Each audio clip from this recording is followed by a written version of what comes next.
Ako si Aisel Sambowang, 16 years old, nakatira sa Cavite. Narinig niyo na ba ang salitang gender equality? Hindi ko naman alam kung bakit ganito. Sa bahay namin, normal na magtago ng bagay-bagay. Tulad ng nararamdaman ko. Tinatago ko pagiging malambot ko, pagiging bakla. Kapag umiyak ako, bakla ako. Dapat puro panlalaki lang ang laruan ko. Kasi pag nakita nila ako naglalaro ng Barbie, bubugbugin nila ako. Bakla ako.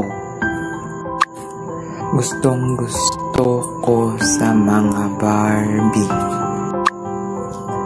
Ayoko sa mga lalaki. Gusto ko maraming nilalagay na kulerete sa mga mukha ko. Gusto ko palagi ako sumasama kay nanay. Bakit siya sa salon? Pero bakit kaya sa kapayapaan ko, bakit maraming tao na nagagalit sa akin? Bakit ako binubugbog ng mga klase ko? Ano ba ako?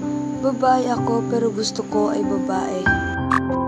Sa panahon natin ngayon, marami ng gender ang sumisibol. Sana maging katulad tayo ni Kuya Jeff. Kuya Jeff Kasipong na kahit anumang mangyari ay patuloy na pagtanggap niya sa mga kapwa niya kahit anong gender o kahit anong kasarian man ang kanilang dinadala. Sana may magkaroon tayo ng ganitong uri ng katangian na handang respetuhin ang lahat kahit anumang uri ng gender na meron sila.